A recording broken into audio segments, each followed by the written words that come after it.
নমস্কাৰ সকলোকে welcome back to our channel TLM বন্ধুসকল মই আজি আপোনালোকৰ ওচৰলৈ তিনিটা সূত্ৰ লৈ আহিছোঁ আৰু তিনিটা ফৰ্মুলাৰ ওপৰতে আপোনালোকে আগন্তুক এক্সামত এই ধৰণৰ কোৱেশ্চন পাব আৰু মানে এই ধৰণৰ কোৱেশ্চন অলৰেডি আমাৰ Assam TET Assam police SI বিভিন্ন ধৰণৰ কম্পিটিটিভ এক্সামত এই ধৰণৰ কোৱেশ্চন আহিছে সেইকাৰণে মই আজি টপিকটো হ'ল সাম অফ নেচাৰেল নাম্বাৰ মানে আপোনালোকে কেনেকৈ সাম অফ নেচাৰেল নাম্বাৰৰ অংকবোৰ কৰিব সেইকাৰণে মই আজি তিনিটা সূত্ৰ লৈ আহিছোঁ সেইকেইটা সূত্ৰ আপোনালোকে এপ্লাই কৰিলে এই ধৰণৰ অংকবোৰ আপোনালোকে কৰিব পাৰিব বলক ভিডিঅ'টো আৰম্ভ কৰোঁ বন্ধুসকল প্ৰথমতে চাওক এই ধৰণৰ কোৱেশ্চন অলৰেডি এবাৰ আসাম টেটত আহি গৈছে কেনেকুৱা 1 plus 2 plus 3 plus 4 dot dot dot 20 ইয়াতে কি কোৱেশ্চন মাৰ্ক মানে ইয়াতে আপোনালোকে কি কিমান সংখ্যা হ'ব উলিয়াব লাগে এই ধৰণৰ কোৱেশ্চন আপোনালোকে মোৰ পোষ্ট প্ৰবলি আসাম টেটত প্ৰায় মানে দি আহিছে যিমানবোৰ এক্সাম হৈছে প্ৰথম টেটতে দিছিলে এই ধৰণৰ কোৱেশ্চন প্ৰথমতে আপোনালোকে এটা মন ৰাখিব এটা সূত্ৰত পৰি যায় কি এইটো হয়তো n into n plus 1 divided by 2 এইটো আমাৰ কি সাম অফ নেচাৰেল নাম্বাৰৰ সূত্ৰ এইটো কি এইটো সাম অফ নেচাৰেল নাম্বাৰ এইটো সূত্ৰ মানে n into n plus 1 divided by 2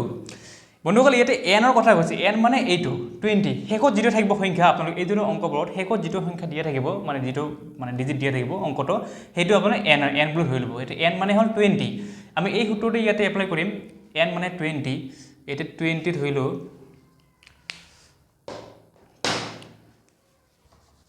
এটা n মানে 20 দিলু মই ইয়াতে 20 এটা কথা হ'ল কি n plus 1 এটা কি হলো ব্র্যাকেট দিব n plus 1 n মানে 20 ব্র্যাকেট ক্লোজ ডিভাইডেড বাই 2 এইটো প্ৰথমতে এই ধৰণৰ সূত্ৰটো আপোনালোক বহাই ল'ব বহাই লোৱাৰ পিছত কি কৰিব এতিয়া এটো কি কৰিব ক্যালকুলেশন কৰিব এনেকৈ দিব ইয়াতে ডিভাইড 2 20 টো ৰাখি দিব ইয়াতে 20 এটা ইনটু হৈ আছে 20 plus 1 20 কিমান হ'ব 21 হয় না তাৰপিছত এটো কি কিমান বাৰ যায় দুইবাৰ যায় মানে 10 এটা 10 into 21 এটো প্লাস কৰি দিও কিমান হ'ব 210 তাৰ মানে ইয়াতে উত্তৰটো আমাৰ কি হ'ব আমাৰ 210 এটো হ'ব মানে কি 210 মানে এই ধৰণৰ কোৱেশ্চন দিলে হ'ব 210 ইয়াতে কোৱেশ্চন মাৰ্ক হ'ব 210 এটো আমাৰ গল সাম অফ নেচাৰেল নাম্বাৰ যদি এনেকে দিয়ে এনেকে দিলে হ'ব এই ধৰণৰ কোৱেশ্চন কিন্তু যেতিয়া এনেকো কোৱেশ্চন দিব মানে 1 square plus 2 square plus 3 square plus 4 square dot dot dot 20 square ইয়াতে কি হ'ব নাজানে আপোনালোকে ইয়াতে বন্ধু যেতিয়া এই ধৰণৰ কোৱেশ্চন দিব আপোনালোকে কেনেকৈ সূত্ৰটো কি হ'ব n into n plus 1 into 2n plus 1 divided by 6 যদি স্কয়াৰ থাকে তেতিয়া কিন্তু বন্ধু হ'ল ইয়াতে ডিভাইডেড বাই 2 নহব ইয়াতে কি ডিভাইডেড বাই তলত কি হ'ব 6 হ'ব কি হ'ব n into n plus 1 into 2n plus 1 divided by 6 এই সূত্ৰটো আমি ইয়াতে ফলাই লম কি হ'ব ইয়াতে n কিমান আছে 20 এতে n ৰ মান 20 দিলু মই n মান 20 এ ডাইৰেক্ট কৰিছো n plus 1 মানে কি 20 plus 1 মানে কিমান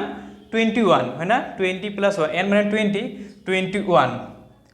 into 21 ডাইৰেক্ট কৰিছো মই তাৰপিছত কি আছে 2n plus 1 মানে 2n মানে 2n n মানে 20 ইয়াৰ 2 লগত 20 পূৰণ কৰিলে কি হয় 20 দুগুণ 40 প্লাস 1 এটা আছে কিমান 41 মানে 41 ইয়াতে ডাইৰেক্ট 41 বহাইছো ইনটু 41 ডাইৰেক্ট বহাই দিলো এইখিনিতে বন্ধুসকল বুজি পাইছে n হল 20 প্লাস 1 21 ডাইৰেক্ট বহাই দিলো তাৰ পিছত কি আছে 2n মানে কি 2 into n মানে 2 into n মানে 2 পূৰণ 20 মানে 40 প্লাস 1 আছে 40 আৰু 1 যোগ কৰিলে কিমান 41 মই ডাইৰেক্ট ইয়াতে বহাই দিলো 41 ডিভাইডেড বাই 6 ইয়াতে ডাইৰেক্ট ডিভাইডেড বাই 6 দি দিও আপোনালোকে ডিভাইডেড বাই 6 প্ৰথমতে কি দুইবাৰ দিওক ইয়াতে কিমান হ'ব 10 ইয়াতে হল 3 তাৰ পিছত ইয়াতে 3 দিয়ে 21 যায় 7 তেনে কিমান হল 10 ইনটু হৈ আছে 10 into 7 কিমান হ'ব 70 আৰু ইফালে কিমান আছে 41 ইফালে 41 এটো ইনটু কৰক কিমান হ'ব শূন্য আহিলে ইয়াতে তাৰপিছত 7 গুণ 7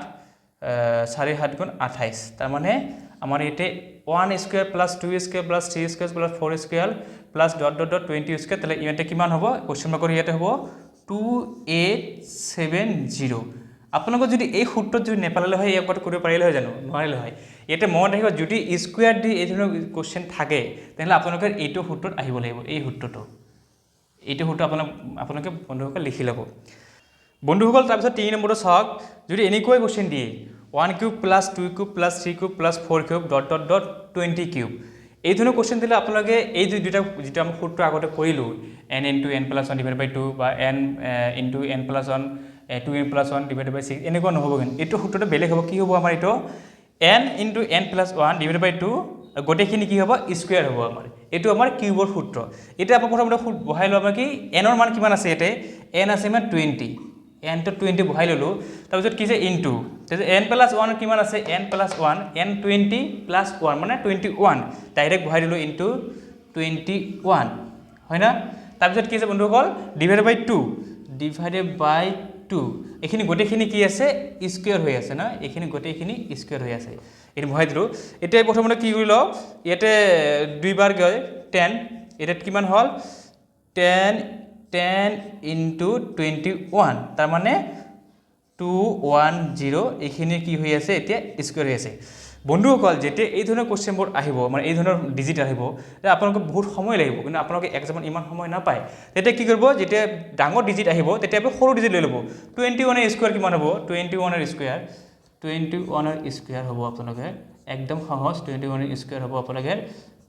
441 হৈ গল আৰু 0 ডাবল দুটা 0 স্কয়াৰ ডাবল 0 তাৰ মানে ইয়াতে আমাৰ কিমান হ'ব 44100 এটা একদম শর্টকাট মেথড তিনিটা কোশ্চেন পালো আমি এটা সূত্র হল n into n plus 1 divided by 2 দ্বিতীয়টো হল n into n plus 1 into 2n plus 1 divided by 6 আর এটো কিবোর্ডটো হল n into n plus 1 divided by 2 আর গোটেইখিনি স্কয়ার এইটো এই তিনিটা কোশ্চেন আপোনালোক বন্ধুসকল